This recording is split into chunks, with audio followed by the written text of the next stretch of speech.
If you would like to make delicious sourdough focaccia bread, then this video is for you.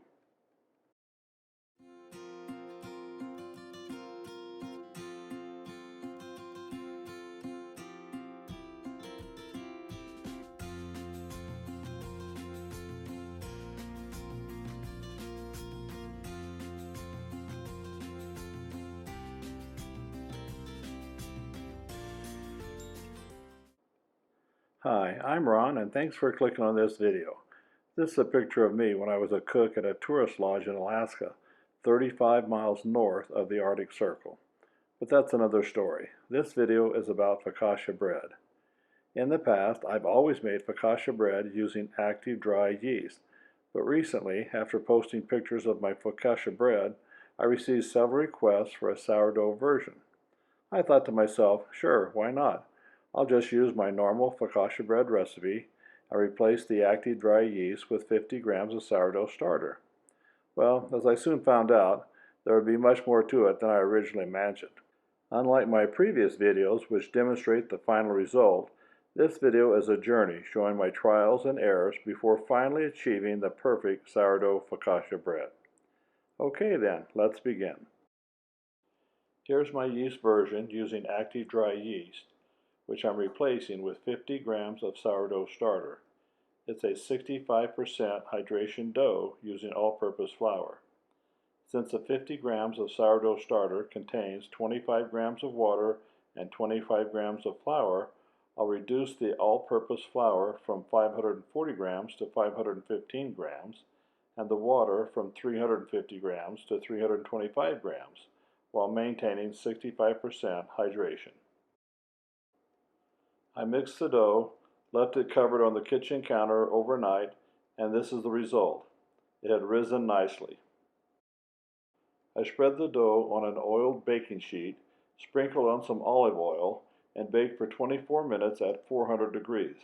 As I'm just working on the structure of the dough at this point, I'm not adding any inclusions or toppings. I was a bit disappointed with the focaccia bread that came out of the oven. It baked unevenly and was dense with practically no rise. However, when I tasted the sourdough focaccia bread, it was amazingly delicious. For my second attempt, I made two changes. I increased the hydration to 80% and used bread flour instead of all-purpose flour.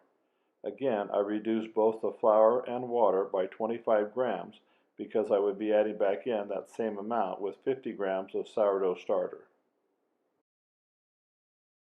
My sourdough starter sits on the kitchen counter, and I only feed it when I use it in a recipe.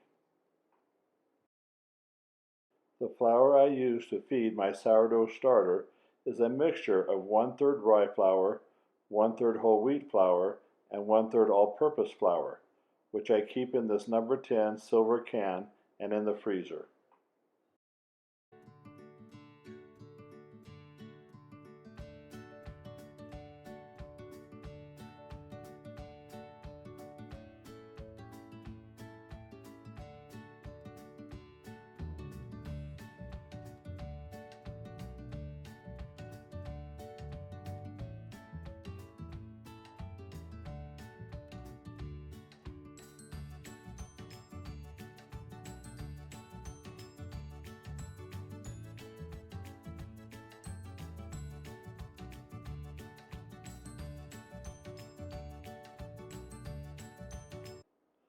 The fed starter is placed in this proofing box with the temperature set at 82 degrees until it doubles in volume. I could have left the jar of fed starter on the kitchen counter until it doubled in volume. With the room temperature of my home at 72 degrees, it just would have taken longer to double in volume than in the proofing box. After the starter doubles in volume, I'll mix 515 grams of bread flour, 407 grams of water, 50 grams of sourdough starter, and 10 grams of salt.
After mixing the dough and at 30-minute intervals, I'll perform 2 stretch and folds, then leave the dough on the kitchen counter covered overnight.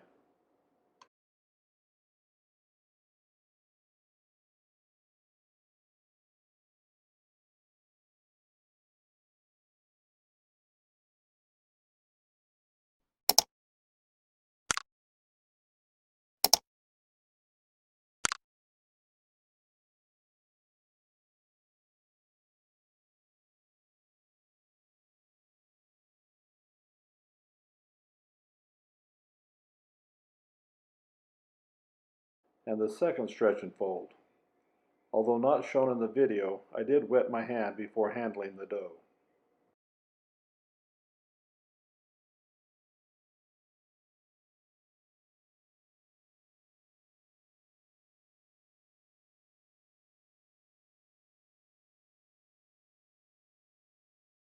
It's the following day and time to bake the sourdough focaccia bread.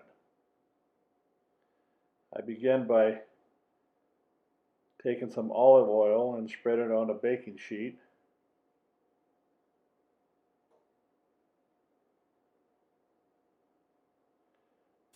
And look at that dough, how it's risen. It's probably a bit overproofed.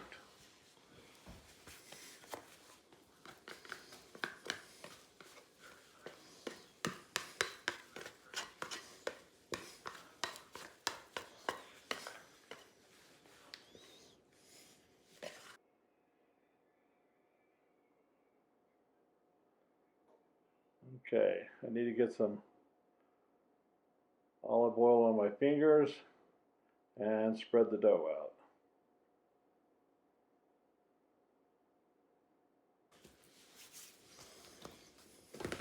It's best to try to push downward as much as possible and avoid stretching sideways too much. Now I'm going to cover it with some parchment paper. You could use wax paper or even plastic wrap. Dough is very wet and it will stick to the paper. And let it rest for an hour or two.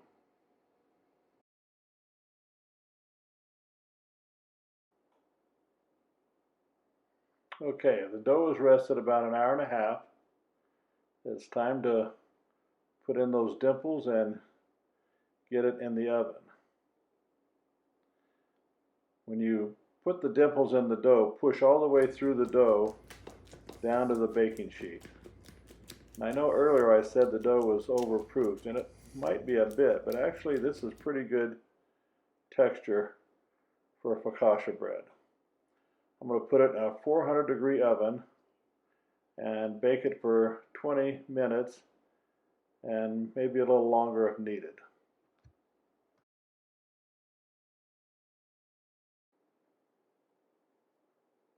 Actually, it ended up baking 26 minutes. And let's see how it looks. Isn't that bread beautiful?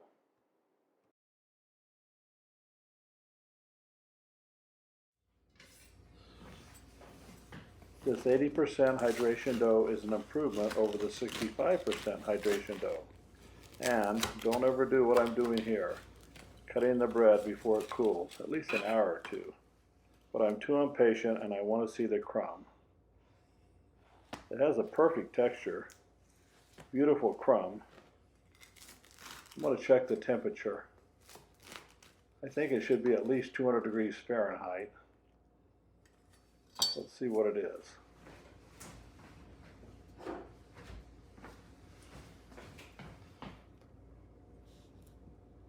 "190 degrees. Could have baked a little longer." I'm pleased with this sourdough focaccia bread, but I want to make one more change. Tomorrow I'll mix up some more dough.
In this third baking, I placed the dough in a 9 by 13 pan instead of on a baking sheet.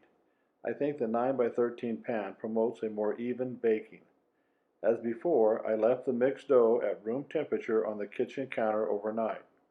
However, the following day I got distracted and ended up proofing the dough for 24 hours, and it was very much overproofed. Overnight proofing should be around 12 to 18 hours. Still, I'm very pleased with this sourdough focaccia bread recipe, which is listed in the description section below the video. Thanks for watching this video, and make it a great day.